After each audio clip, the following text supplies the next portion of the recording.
Maine got some big national attention a few weeks ago, but it will be 6 months or more before the rest of the country knows about it. The popular PBS program Antiques Roadshow came to record shows that will be broadcast next year, and it sure drew a crowd. 207's Don Kerrigan, who is our resident antique, went to share the excitement on a day not made for outdoor TV shows. Hey, Don. Yeah, no, it wasn't. I'm a fan of this show. It came to the coastal Maine Botanical Gardens in Booth Bay. Wasn't much opportunity to appreciate the flowers because it rained pretty much all the time. In fact, the people from the Roadshow told us that it was the first time in their history they've had to deal with that wet of a day. But it made for tough camera shots, but they pressed on, and the thousands of people in line weren't bothered by that at all. They came from all over, from Maine, from New England, and far beyond. All of them fans of the public TV show that helps solve individual riddles. What is it? And what is it worth? Chris and Darlene drove down from Machias. Well, I've got my grandfather's pocket watch I wanted to learn some more about. This watch. Oh, look at that. Nice. Darlene with something big, an old bobsled. I actually grabbed it cleaning out my great-grandmother's garage. Hundreds and hundreds of people waiting in the rain, personal treasures tucked into pockets or wrapped in plastic, stacked on wagons, from the small. And I have a pin that was given to me by my mother-in-law when I got married, and I believe it belonged to her grandmother. Wow. So we'll see. To some really big. We have a bust of Abe Lincoln and George Washington that was in the elementary school in Newburgh, New York. It was built in 1909. All of them eager to bring their treasures to the expert eyes of Antiques Roadshow. Oh, it's the best show on television, anywhere. These look, as they say, pack fresh. The Roadshow, as the staff calls it, has been drawing fans like that for 30 years. How else do you explain a few thousand of them waiting in the rain? Yeah, I had no idea it was going to be like this. I have two old German pewter steins that were from my grandmother. Of course, there is another reason. So I hope they're from royalty, and I hope they make me rich. The Roadshow travels all over the country, but even though Maine has been prized by antiques collectors for generations, the show had never come here.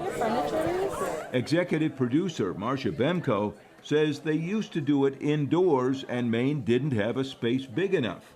Then in 2017, they started doing the show outside. This one really is perfect for a roadshow. We need a space for our crew, for 3,000 people to show up, to set up for the appraisals. All of that takes up a lot. It's a big footprint. The coastal Maine Botanical Garden has space and big parking and was built to handle crowds. More than 17,000 people tried to get tickets.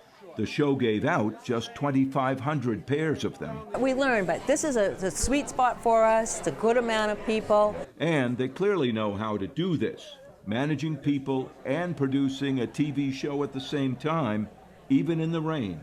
Appraisal tents and tables set up inside and out, with about 75 expert appraisers in all, including Roadshow mainstay Nicholas Lowry, the guy in that unmistakable suit.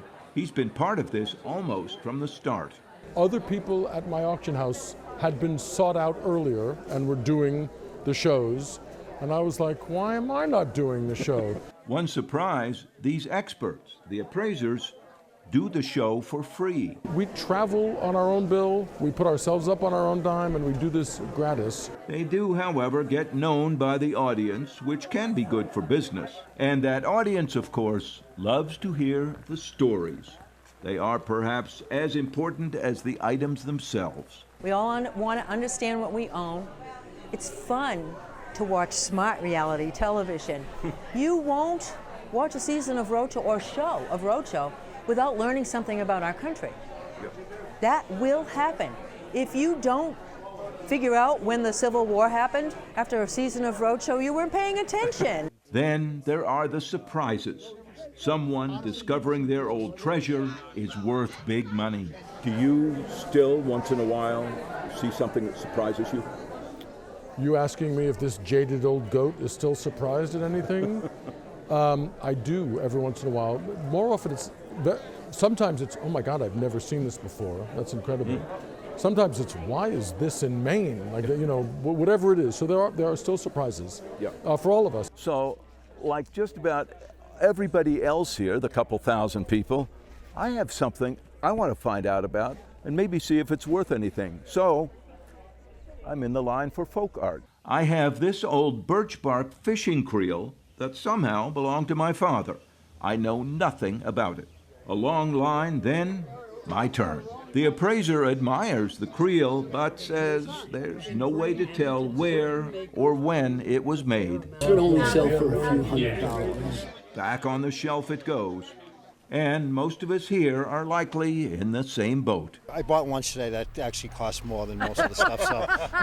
But like I said, it was a lot of fun, so. Good. Yeah. What about you? He did better than I did, actually. But fun, they all say, meeting people from around the country, and for a while, being part of this show they have loved for so long.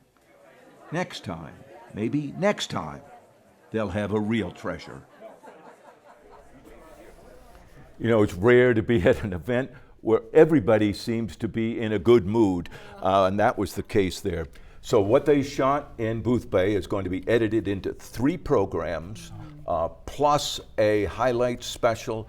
Those will be on next season between January and May of next year. So a lot of people will be watching for that. And you know, it was impressive to see the dedication of those fans of the show. Thousands of them waiting in the rain in line for hours.